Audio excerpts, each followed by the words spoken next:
चाय पियो बिस्कुट खाओ, कॾहिं कुता बि खाई वेंदा आहिनि।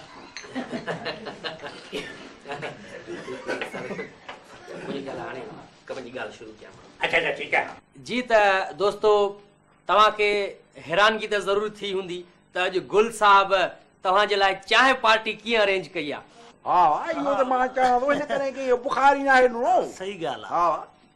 हा न मोज़िज़ साथियो, तव्हांखे त ख़बर आहे त मुल्क में बेरोज़गारी एतिरी आहे जो नौकरी वठणु कंहिं आम माण्हूअ जे वस जी ॻाल्हि न आहे। हा वाह, इहा ॻाल्हि सही आहे।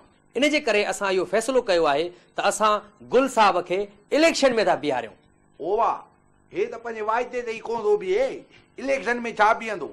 6 महीनो थियो आहे, मूंखे किरायो कोन थो ॾिए। सर तव्हां यकीन करियो, गुल साहब अगरि इलेक्शन में खटी वियो त तव्हांखे ऐं तव्हांजे ॿारनि खे सभिनी खे नौकरियूं वठी ॾींदो। जेकॾहिं गुल साहब इलेक्शन न खटी त जेके नौकरी कनि पिया न उन्हनि खे बि कढाए छॾींदो। छा नौकरी वठण जो इहो ई तरीक़ो आहे? जी हा, अॼुकल्ह नौकरियूं एतिरियूं ॾुखियूं थियूं मिलनि जो माण्हू वज़ीर थी करे पोइ नौकरी वठी सघे थो। पर यार इहो पारो वॾेरो ख़ान साहब जो बीठो आहे, उहो त कावड़ी पवंदो। हा इहा ॻाल्हि बि आहे। इलेक्शन कंहिंजी जागीर न आहे, कोई बि बीह सघे थो। जमहूरियत आहे, बचाव करे। हा साईं हा, जंहिंखे टंगू हुजनि उहो इलेक्शन बीह सघे थो। साईं मूंखे 5 पुट आहिनि पर 5 ई बेरोज़गार आहिनि। ॾिठव, हाणे हिन हमराह जा 5 पुट आहिनि, 5 ई बेरोज़गार आहिनि। उन्हनि खे नौकरी वठी ॾियण जो सिर्फ़ु हिकिड़ो ई तरीक़ो आहे। अच्छा उहो कहिड़ो तरीक़ो आहे? इहो ई त असां सभई गुल साहब खे चूंडे ऐं असेंबलीअ ताईं मोकिलियूं। हा उहो त सही आहे, पर मूंखे हिते छो घुरायो अथव? हा, तव्हांजो बि इहो सुवाल बिल्कुलु दुरुस्त आहे त हिते कहिड़े पर्पज़ लाइ घुरायो वियो आहे। दरअसल मसइलो इहो आहे जो गुल साहब जे माली हालतुनि जी तव्हांखे ख़बर आहे, कुर्बान साहब खे बि ख़बर आहे। हू दरअसल इलेक्शन जो ख़र्च बर्दाश्त नथो करे सघे। इन जे करे तव्हांखे इहा गुज़ारिश थी कजे त तव्हां गुल साहब जी इलेक्शन कैंपेन में असां सां थोरो माली ताउन कयो, थोरो मतिलबु पैसे पाई जे हिसाब सां। गुल साहब जेकॾहिं इलेक्शन खटी वियो त मुंहिंजो तव्हां सां वाइदो आहे, हिननि जे बदिरां मां थो तव्हां सां वाइदो कयां त पहिरियां तव्हांजा कम, पोइ कंहिं ॿिए माण्हू जा कम। ओ वाह, पर इन ॻाल्हि जी कहिड़ी गारंटी आहे त हे घोड़ो बूथो खटंदो? कुर्बान साहब तव्हां बि कमाल था कयो, खटींदो छो कोन? माण्हू ख़ान साहब मां हाणे बेज़ार थी चुका आहिनि। इहो उहो ई ख़ान साहब आहे न जेको गुज़िरियल इलेक्शन खां पोइ हेॾे मुंहुं ई खणी न आयो हुयो। पर जेकॾहिं गुल साहब हारायो त पोइ? हाराइण जो त सवाल ई पैदा नथो थिए, छो जो गुल साहब माण्हुनि में एतिरो मशहूरु आहे जो गुल साहब अगरि बाज़ार में निकिरंदो आहे न त माण्हू हिनखे फिरी ईंदा आहिनि। अच्छा, छा भला ही माण्हुनि जा हथ ॾिसंदो आहे छा? न, मसइलो इहो आहे जो गुल साहब उन्हनि माण्हुनि जो कर्ज़ी आहे न। फैज़ू बचाव करे। Okay sir, okay.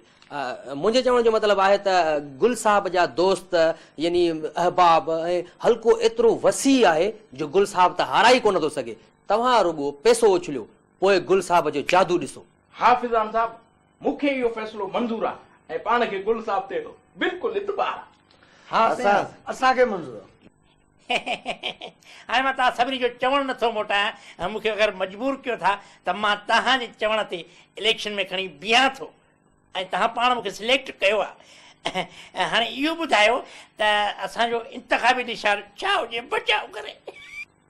हा गुल साहब, मुंहिंजी इहा सलाह अथव, तव्हांजो नालो गुल साहब आहे न त इंतख़ाबी निशान बि गुल रखंदा। वाह वाह साईं, वाह जनाब, वाह वाह वाह जनाब। न, इन सां मुखालफ़नि खे चर्चा करण में सवलाई थींदी त गुल पटे छॾियोसीं, कोई चवंदो गुल खे मरोड़े छॾियोसीं, कोई चवंदो गुल खे न पुड़े छॾियोसीं। आवाज़ जेकॾहिं मुंहिंजी सलाह मञो न त इंतख़ाबी निशान रखो खुशबू। हा इहो सही आहे। खुशबू? इहो नालो मुंहिंजो किथे ॿुधल आहे? बचाव करे। हा वाह, हर माण्हू खुशबू खे पसंदि थो करे, तोखे घणी पसंदि आहे त ॿी ॻाल्हि आहे। वाह कारा काम, सलाह ॾिजां उहे बि उबतियूं। लॻे थो तूं मूंखे पाड़े मां कढाईंदे। इहा तो ख़बर आहे, इहा खुशबू मनुअ जी धीउ आहे ऐं इहा खुशबू सुभाणे कंहिंसां उॾामिजी वञे, मनु त अची मुंहिंजो दर खड़काईंदो न। बचाव करे। भला ही निशान कीअं आहे? भलो आहे। हा वाह, भलो आहे। अरे ही छा, तव्हांजे मथे में बि धक जो निशान? हाणे ख़बर पए थी त तूं बि शादीशुदा आई। बचाव करे। निशान अहिड़ो हुजणु घुर्जे जंहिंजो को फोटू बि हुजे। मुंहिंजी पसंदि जो निशान रखो, चमचो। वाह वाह वाह, जो इहो निशान गुल तो ते ठहंदो। जहिड़ो आहे पाण तहिड़ो आहे निशान। वाह वाह। हा साईं हा। पर गुल साहब तव्हां चमचे जे निशान ते एतिरो ज़ोर छो था भरियो? अॼुकल्ह जेतिरी चमचे जी इज़त आहे एतिरी कंहिं ॿिए जी न आहे, बचाव करे। त पोइ ठीकु आहे, चमचो निशान मुंहिंजे ख्याल में सही आहे। असां फार्म में इंतिखाबी निशान वारे खाने में चमचे जे लाइ अप्लाई कंदासीं, पर असांजो नारो कहिड़ो हुजणु घुरिजे? को अहिड़ो नारो हुजे को? हा, घिटी घिटीअ में हुल आ, चमचो पंहिंजो गुल आ। घिटी घिटीअ में हुल आ, चमचो